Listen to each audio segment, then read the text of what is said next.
Okay, so this is going to be like the fastest ever because I just ran home at lunch to do something. And so I'm going to do it. This is your ingredients. First you have 1 scoop of protein. You have a 1/4 cup of water and a mug. And a spatula is what I always use to to stir. So all you're going to do, this is so super fast. You're going to pour in your scoop of protein. Get some water. I'm going to make a huge mess. Okay, 1/4 cup of water. That's it. 1/4 cup of water. Dump it in. Stir up your mug.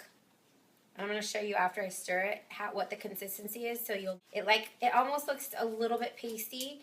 And then if it's too pasty, you are going to want to add a little bit of water because you want it a little tiny bit runny.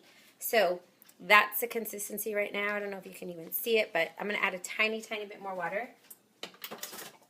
And then stir it up a little bit. I'm still making a mess right now, but that's okay. And I'll pause it while I put it in the microwave. But basically I put mine in the microwave for 1 minute. I'm kind of crazy. 1 minute and 4 seconds. And it's at 50%. Don't ask me why 4 seconds, but for some reason I've done it that way a couple times and it comes out absolutely positively perfect. So I just go with it. So there's my consistency after. It's a little mushy. I'm going to put it in the microwave, so I'm going to stop the video and I'll send a second one after. Okay, so there is 8 seconds left. If you can see in your microwave, you'll see that it like starts to rise a little bit, the cake, and then you know it's done. But you'll want it kind of runny when you first do it. This one might be a little too runny. If it's too runny when you pull it out, then just put it in for like another, 2 or 3 seconds, just so you see it rise up a little bit, and then you know it's ready. And then when it does, it's going to be hard to show you because I'm right-handed, but what I do is I use my spatula to kind of pull it loose. And it'll plop upside down. Looks kind of funky like pudding, but... And then I use a tablespoon of almond butter to melt on top.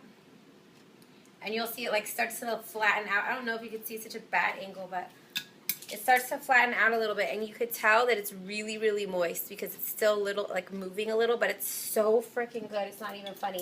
And because I have a wicked, wicked sweet tooth, I get my churro topping is what I call it. It's cinnamon and truvia, and I already have it like prepared in a bowl all the time. And I top my cake with it like this. And then, if I had a fork, and then when you get your fork and you dig into it, you can see that because it's like a molten, for mine, or like a molten, it's kind of wet almost. And I don't know if you can see this. Let me show you a better angle. I'm so bad with like videos and whatnot, but so anyways, when you pull it together, it's really super duper moist, and you can see the cakeness. It's not rubbery at all. This one is like perfect, and you can see here. How about this? This is probably better. You can see it's like a mixture of cake and pudding, but it's perfect. It's just like a molten, and when you use the almond butter and everything, it just melts perfect, and you'll love it. And that's it. I'm not even in the picture. Doesn't matter. It's about the cake. So anyways, that's all, Baba.